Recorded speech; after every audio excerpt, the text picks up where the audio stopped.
Di timur Indonesia, jauh dari hiruk-pikuk kota besar, berdiri sebuah kawasan industri yang namanya kini dikenal dunia. Bukan hanya karena ukurannya, tapi karena pengaruhnya. Dan inilah Indonesia Morowali Industrial Park atau PT IMIP. Sebuah kawasan yang mengubah wajah Indonesia, khususnya Morowali, menggerakkan ekonomi nasional, dan menjadi bagian penting dari rantai industri global. Namun, sebesar apa sebenarnya IMIP? Bagaimana dampaknya bagi Indonesia dan masyarakat di sekitarnya? Sekaligus memunculkan pertanyaan besar. Sebenarnya, siapa yang paling diuntungkan dari industri sebesar ini? IMIP adalah kawasan industri terpadu berbasis pengolahan mineral, khususnya nikel, yang berlokasi di Kabupaten Morowali, Sulawesi Tengah. Kawasan ini dikembangkan oleh PT Indonesia Morowali Industrial Park, perusahaan yang merupakan kerjasama investor Indonesia dan asing dan beroperasi sesuai regulasi industri nasional. IMIP bukan hanya satu pabrik, ini adalah ekosistem industri.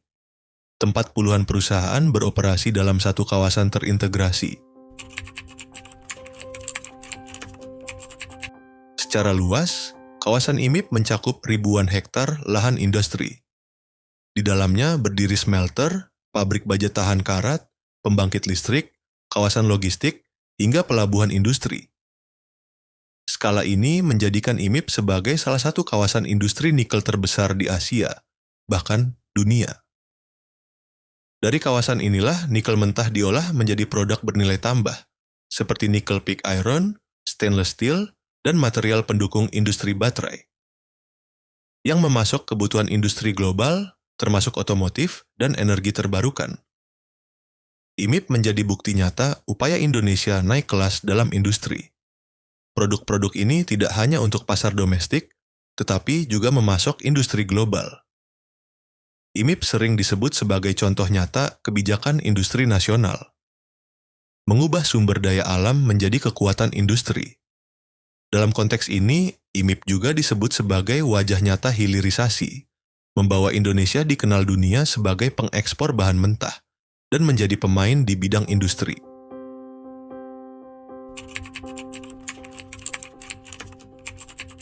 Salah satu kekuatan IMIP terletak pada infrastrukturnya. Kawasan ini memiliki jetty, atau pelabuhan industri besar yang mampu menampung kapal-kapal berukuran besar. Dengan sistem logistik mandiri, aktivitas ekspor dan impor berjalan efisien dan cepat, menopang produksi skala raksasa. Selain pelabuhan, IMIP juga memiliki fasilitas bandara sendiri yang digunakan untuk mendukung mobilitas internal kawasan industri. Namun di sisi lain, bandara ini sempat menjadi sorotan publik karena beredar fakta dan pemberitaan bahwa operasionalnya dinilai minim pengawasan negara, hingga oleh sebagian pihak dijuluki sebagai bandara hantu.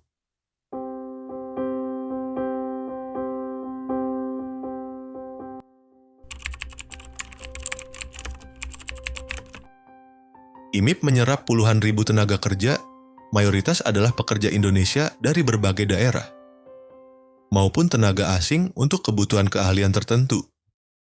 Bagi Morowali dan sekitarnya, ini berarti penurunan tingkat pengangguran, peningkatan daya beli masyarakat, dan terbukanya peluang kerja yang sebelumnya tidak tersedia. Kehadiran kawasan ini menekan angka pengangguran dan membuka lapangan kerja, dan IMIP menjadi sumber penghidupan baru bagi banyak keluarga. Dampak IMIP terasa hingga keluar kawasan. UMKM tumbuh, usaha kos-kosan, rumah makan, transportasi, hingga jasa logistik lokal berkembang pesat. Perputaran ekonomi meningkat, dan wajah Morowali berubah menjadi kawasan industri yang hidup.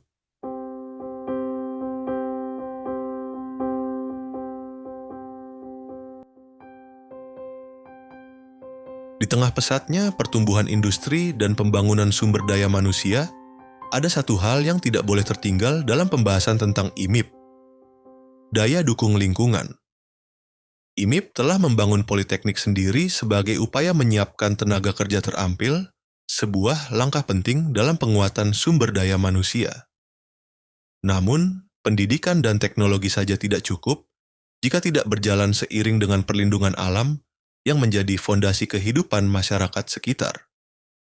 Kawasan Morowali dulunya dikenal dengan bentang alam yang kaya, sungai-sungai yang menjadi sumber air, dan kawasan hijau yang menopang kehidupan warga.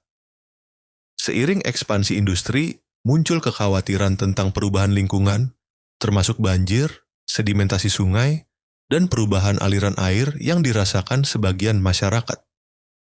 Penting untuk ditegaskan bahwa industri besar selalu membawa konsekuensi ekologis. Yang menjadi pembeda bukanlah ada atau tidaknya dampak, melainkan bagaimana dampak itu dikelola, dikendalikan, dan dipertanggungjawabkan. Pengelolaan limbah, reklamasi lahan, pengendalian air, serta transparansi data lingkungan menjadi ujian nyata bagi industri berskala raksasa. Tanpa pengawasan yang kuat dan partisipasi publik, kekhawatiran masyarakat akan terus tumbuh, bahkan bisa memicu ketegangan sosial. Disinilah peran perusahaan, pemerintah, dan masyarakat harus berjalan seiring. Kritik yang disampaikan dengan data dan itikat baik bukanlah bentuk penolakan terhadap industri, melainkan upaya menjaga agar pembangunan tidak meninggalkan kerusakan jangka panjang. Karena keberlanjutan sebuah kawasan industri tidak hanya diukur dari berapa lama pabrik beroperasi, tetapi dari seberapa mampu ia hidup berdampingan dengan alam dan masyarakat di sekitarnya. IMIP adalah simbol ambisi besar Indonesia. Ia membawa pekerjaan, pertumbuhan, dan harapan. Namun juga menuntut tanggung jawab, pengawasan, dan keberpihakan pada manusia dan lingkungan. Karena pertanyaannya bukan lagi seberapa besar industri ini, tapi siapa yang benar-benar diuntungkan dan bagaimana manfaatnya bisa dirasakan lebih adil oleh semua.